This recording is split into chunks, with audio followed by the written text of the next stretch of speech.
SSC GD constable 2026 Odisha पाई केते cut up जीव physical रे आपनको ना आसीबो कि नाही फाइनल मेरिट लिस्ट रे आपनको ना आसीबो कि नाही तो आपण माने जेहेतु एसएससी जीडी रे एग्जाम दैछंती को भलिया एही वर्ष क्वेश्चन आस्तिला एवं आपनको अटेम्प्ट केते रहिछि पिलांको अटेम्प्ट केते रहिछि ताकू नै कि एही कटअप टी रहिबो एवं ए जो कटअप टी मु आनिछि एही मार्क ठू किछि मार्क कमी की कटअप जाई पारे किंबा किछि मार्क बढ़ी की कटअप जाई पारे एही मार्क पाखापुखी ही आपणक कटअप रहिबो।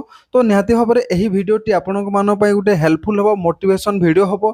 तो निहाती भाबरे आपण माने एही भिडियोटी को शेष पर्यंत देखंतु सब किछि बुझी पारिबे। तो एही वर्ष जो आपणक वैकेंसी रहिछि बहुत ही कम वैकेंसी रहिछि।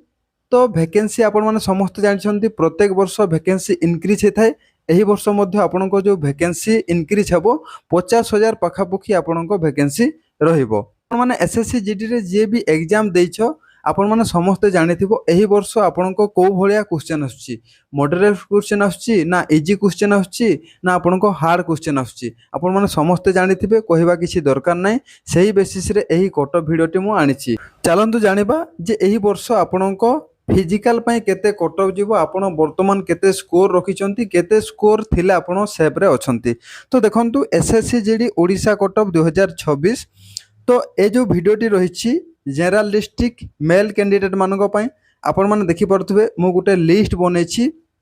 तो एही लिस्ट अनुसार आपनको जदि स्कोर पाखापुखी रहुछि कम अच्छी किंबा अधिक अच्छी ताहेले मध्ये आपण माने टेंशन नतु नै अधिक थिले बहुत भलो कथा आपण सिलेक्शन हे जिवे कम थिले मध्ये आपनको सिलेक्शन हे पारिबो। एटा ऑफिशियल कटअप नहो मो एनालिसिस मो भावना मु जेति पिलांको पाखरु डाटा मते मिलिछि हम ओडिसा पिलांको पाखरु जेति कि मु पिलानकोठु बुझिछि तो सही अनुसार एही कटअप टी रहिछि।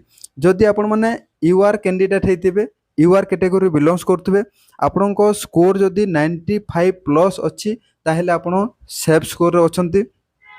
ओबीसी कैटेगरी जदि आपण माने बिलोंग्स करथुबे सेही 95 प्लस जदि आपनको स्कोर रहउछि ताहेले सेफ जो रे अछंती। जदि आपण माने एससी कैटेगरी बिलोंग्स करथुबे 85 एसटी हितले 85 ईडब्ल्यूएस हितले 80। तो ए जो आपनको स्कोर कहली एटा किछि ऑफिशियली स्कोर नुह मो मन इच्छा उठे एटा आपनकर प्रीवियस ईयर कटअप एवं एही वर्षर क्वेश्चन को नेकी एही कटअप टी मु आनिछि।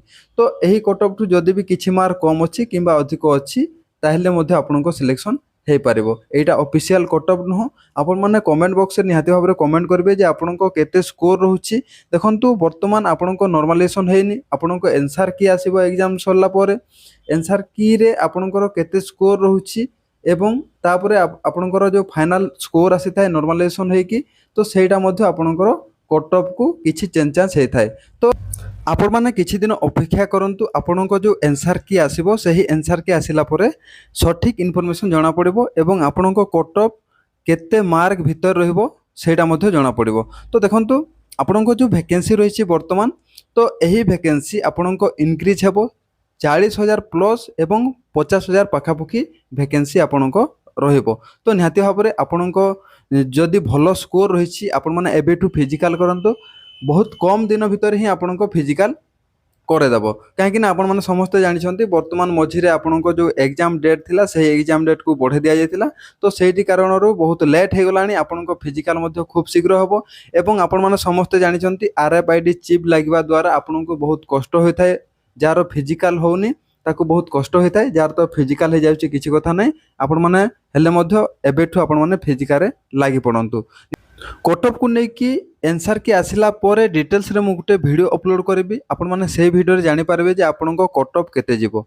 तो एटा थिला आजिर वीडियो जदि वीडियोटी भल लागला वीडियो को गुटे लाइक कर देबे सब्सक्राइब कर देबे आगो को मध्ये एमिति बहुत सारा लेटेस्ट इन्फॉर्मेशन आपण माने पाई पारिबे।